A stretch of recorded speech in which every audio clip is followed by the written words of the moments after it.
सिद्धि की शादी के बाद वो ससुराल चली जाती है। पीछे रह जाती है भाभी रानी।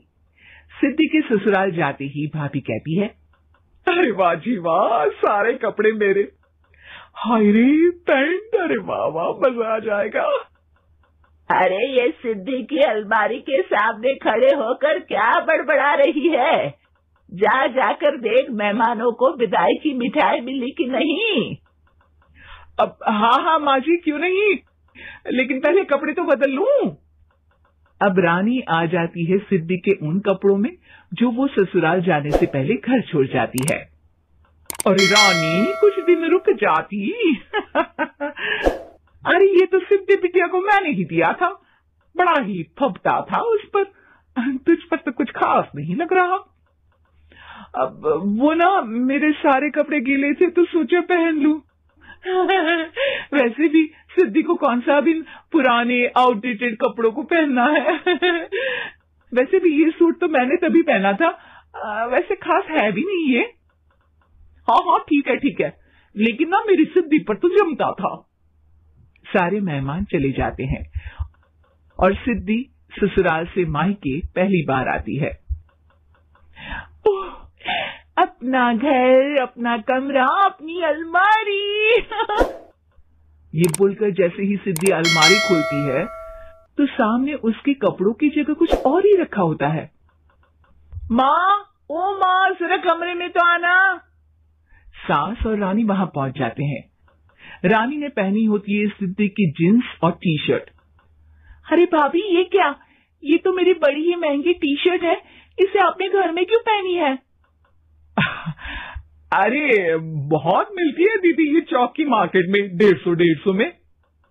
ओ भाभी प्लीज, ये एरोपोस्टल है, 2000 की एक टी शर्ट। ओहो, 2000 में तो दीदी 4 साड़ी आ जाए। अब क्या बोलूं भाभी, ये मेरी अलमारी में छोटू के कपड़े, तो मेरे कपड़े कहाँ हैं? मेरी अलमारी में। अब दीदी आपको कौन से पुराने कपड़े पहनने थे? माना भाभी, लेकिन मैं जब घर आती तो यही सब पहनती ना। अरे तुम तो बड़ी कंजूस हो दीदी। खैर वक्त आता है जब सिद्धि ससुराल के लिए रवाना हो रही होती है। अरे रानी, अंदर से सिद्धि का गिफ्ट ले आ, लड़की पहली बार ससुराल से मायके आई है। रानी अंदर जाती है और एक सिंपल सी साड़ी लेकर बाहर आ जाती है। ये लीजिए माँ जी। सास बेटी को गिफ्ट देकर ससुराल भेजती है। अगले दिन रानी एक सुंदर सी साड़ी पहनकर सामने आती है। अरे रानी, ये तो वो साड़ी है जो मैंने सिद्धि को देने के लिए दी थी जब वो ससुराल ले जाती, लेकिन ये तूने कैसे पहन ली?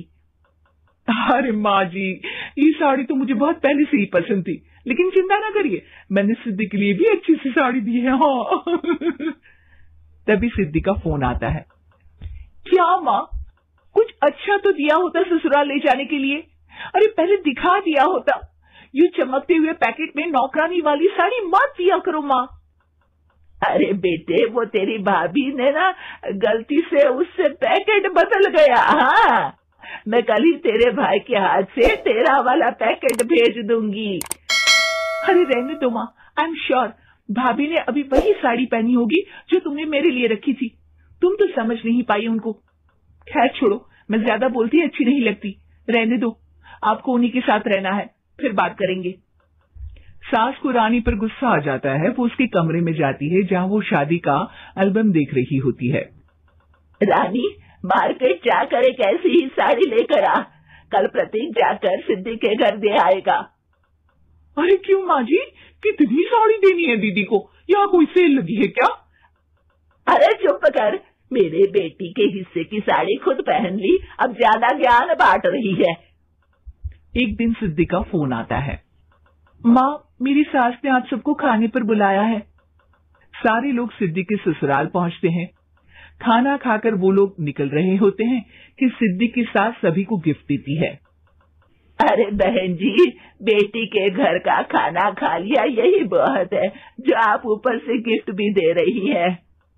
अरे बहन जी, आप भी कहाँ इन बातों पर विश्वास कर रही है। सास सभी को गिफ्ट देती है, लेकिन रानी को जो साड़ी देती है वो अजीब सी हरे रंग की लाल रंग की बड़ी छाप वाली होती है। अरे चीची, ये कौन पहनेगा? सासू माँ को तो जरी वाली इतनी सुंदर, और मेरे लिए ये नौकरानी वाली। अरे भाभी, दरअसल मैं जब भी घर आती थी आप वापसी में ऐसी ही साड़ी देती थी ना, तो माँ ने सोचा कि आपको आपकी पसंद की ही साड़ी क्यों ना दी जाए। बेचारी रानी, बोलती भी तो क्या। सिद्धि और सास रानी का चेहरा देखकर हंसने लगती है, तो रानी समझ जाती है कि अपने ही बिछाए जाल में वो फंस चुकी है।